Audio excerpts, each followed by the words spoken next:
या गैरसमजामुळे होत आहे. काल आपण तातडीने नदीवर येऊन पाहणी केली.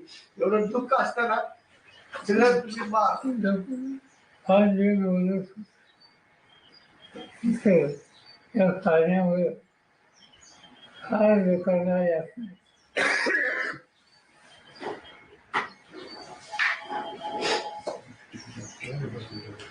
सर हिंदी में एक बार हिंदी में बता दीजिए सर। आज सुनेत्रा पवार शपथ लेने वाली है, क्या आपको इस बात की जानकारी है? नहीं तय किया होगा तो उनसे पार्टी ने तय किया होगा। और जो अखबार में आया है इसे लगता है कि पार्टी ने कुछ तय किया है, क्योंकि कुछ लोगों का नाम आया है, जैसे प्रफुल्ल पटेल, जैसे तस्करे, जो उन्होंने इनिशिएटिव लिया है। चलिए इनसे पार्टी ने इनसे में कुछ न कुछ तय किया होगा। कल नरेश अरोड़ा की मीटिंग हुई थी सुनेत्रा पवार के घर। आप जो नाम लेते हैं मैं उनको जानता हूं। साहेब, अनेक नेत्यांचं मत असं आहे की दोन्ही राष्ट्रवादी एक व्हावं आणि दोन्ही राष्ट्रवादी एकत्र आले तर हा गाडा पुढे जाईल. असं आहे, दोन्ही राष्ट्रवादी एकत्र यावं याच्यावर गेली 4 महिने पक्षाची चर्चा झाली आणि ती चर्चा त्याचं नेतृत्व अजित पवार, जयंत पाटील यांच्याकडे होतं. सगळं डिस्कशन या लोकांनी केलं.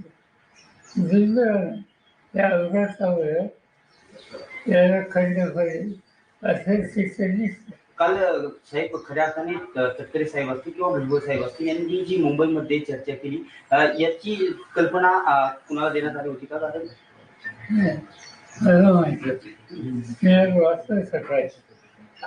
सर आपके परिवार की आपकी बहू महाराष्ट्र की पहली महिला उप मुख्यमंत्री बनेगी। हालांकि अवसर बहुत शुभ नहीं है, पर आप ही की परिवार एक तरीके से ये माइलस्टोन सेट कर रहा है।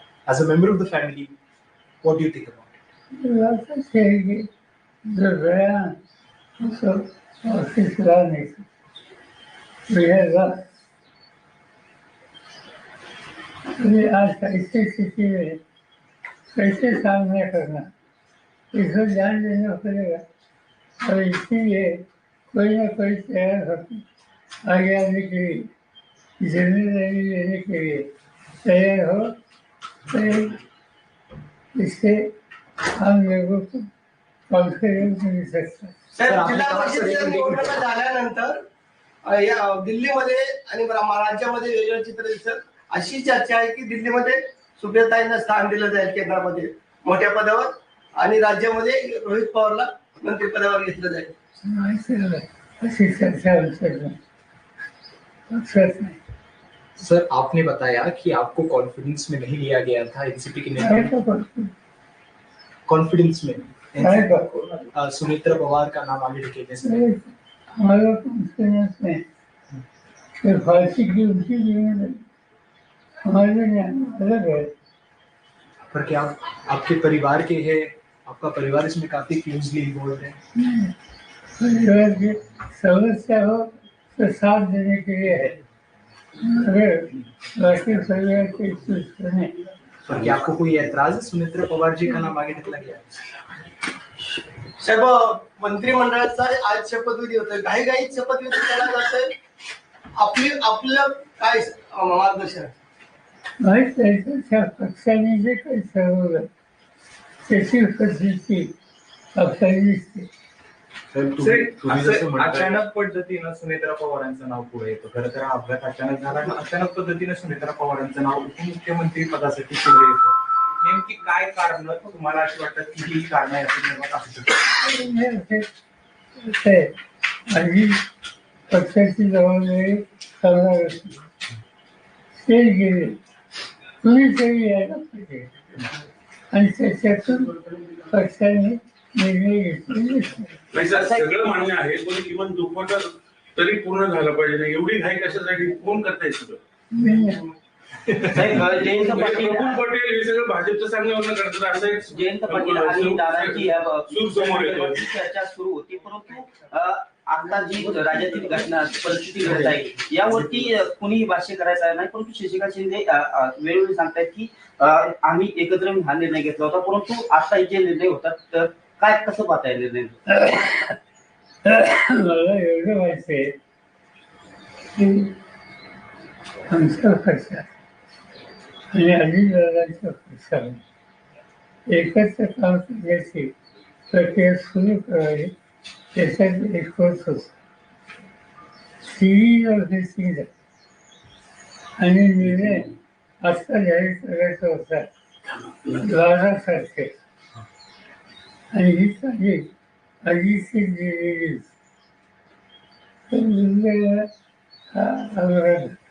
पण पार्थ पवारांनी हे सगळं घडून आलं असं बोललं जातंय. माझे पवार फॅमिली सहमत आहे का सगळ्या एवढ्या काहीशी? असा विषय चर्चा करतो. तुम्हाला किमान सांगितलं गेलं तरी नाही का की बाबा आम्ही असं असं करतोय? साहेब, एक मतप्रवाह असा आहे की 10 दिवस जरी या घटनेला अजून होत नाही, तुम्ही असं म्हणताय की कोणाला तरी पुढे येणं स्वाभाविक आहे, पुढे येतील पण या सगळा कालावधी थोडा जर उलटला असता, कारण की ही कार्यकर्त्यांची भूमिका आहे, तुम्ही देखील कार्यकर्त्यांसोबत नेहमी राहिलेला आहात, फक्त हा कालावधी जो आहे हा थोडा जर पुढे गेला असता तर याच्यातनं एक अजून एक पॉझिटिव्हिटी असेल किंवा एक पुन्हा एकदा पक्षाचं नेहमीप्रमाणेच एक भूमिका असेल ती वेगळी राहिली असती असं वाटत नाही. आणि मी तुला स्वच्छ सांगितलं की आमच्या पक्षामध्ये दोन्ही पक्षामध्ये सुसंवाद राहावा यासाठी काँग्रेससाठी चर्चा सुरू होती आणि ती चर्चा पॉझिटिव्ह डिरेक्शनली होती.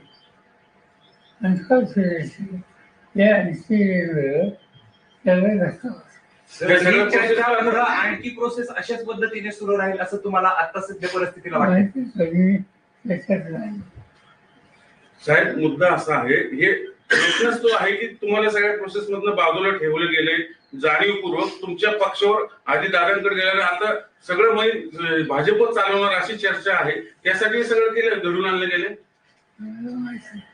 चर्चा तुमच्या मनात आमच्या मग आता हे कशासाठी एवढी घाई कशासाठी? मला काय विचार पवार साहब, सुमित्रा नाही, तुम्ही सहमत आहात त्या सगळ्या गोष्टींशी? नाही, काही चर्चा नाही, उत्साहच नाही. मग आता दोन्ही राष्ट्रवादी दादांची इच्छा होती, दादांची इच्छा होती ती खुली हवी ही आमची इच्छा. पण आता त्यांची दिसत नाही हे सगळं झालंय त्याच्यावरून असं दिसत. असं काही सांगता येत एकदम सांगतो. साहेब, एकंदरीत हा जी परवा झालेली घटना संपूर्ण राज्याला नाही तर देशाला चटका लावून जाणारी आहे. अशा अपघात वारंवार घडले, परंतु बारामतीच्याच ठिकाणी हा दुर्दैवी अपघात घडावा याची तांत्रिक मूल्य काय असावे?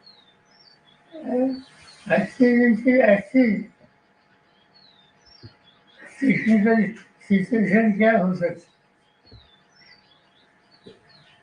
साहेब, गेल्या ज्या दिवसापासून हा अपघात घडला आहे त्या दिवसापासून समाज माध्यम असतील किंवा अनेक नेते मंडळी सुद्धा असतील किंवा अनेक जण असतील ते या संपूर्ण घटनेकडे एक वेगळ्या नजरेने बघतायत. काही जणांचं असं म्हणणं आहे की काही फाऊल प्ले सुद्धा या गोष्टीमध्ये झाला असावा. तुम्ही पहिल्याच दिवशी क्लिअर केलं होतं की हा निव्वळ अपघात आहे, पण जर तांत्रिक मूल्यांबाबत हा जरी अपघात असला तरी या चर्चा घडवणं किंवा या सगळ्या गोष्टी थांबवणं अपेक्षित कसं बघताय? सिव्हिलायझेशन डिपार्टमेंट जे आहे ते खोलात जातं. त्यांनी काल CIDC जाहीर केली. बघूया सकाळी दादांची आठवणी तुम्हाला कशा जागी करतात? दादा आपलं बोट धरून दादा पुढे आले, धावत गेले.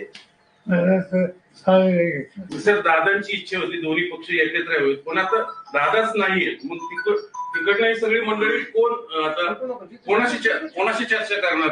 ते ठरवते ना.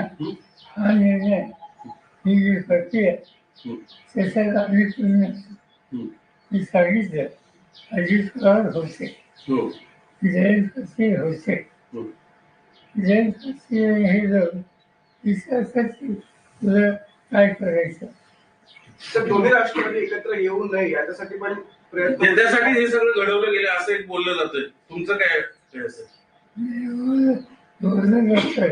ते आमच्या कारणात आहे. जी मंडळी दोन्ही पक्ष एकत्र आल्यामुळे त्यांचं महत्व कमी होणार होतं त्यांनी हे सगळं घडवून आणलंय असं वाटतं. अशी वाटते असते मला त्या साहेब असं पण अनेक म्हणजे तुम्ही सहमत आहात या सगळ्या गोष्टींशी? साहेबांचा अंदाज असा होता आता आपण दादांच्या मिसिंग आहे. नाही शेवटचा शेवटचं. साहेब भाजपवर दादा एकत्र आल्यानंतर आपण भाजप सोबत चालणार होता का? दादा जर दोन्ही राष्ट्रवादी एकत्र येणार होत्या आणि सत्तेमध्ये राहायचं असेल तर आपण भाजप बरोबर जाणार होता का? भाजपचा काही सवाल दादा ऑलरेडी भाजपमध्ये आहे तर ते सत्तेमध्ये आहे. आमची जी चर्चा झाली त्याच्यात असा तिसरा पक्ष जसं नव्हतं.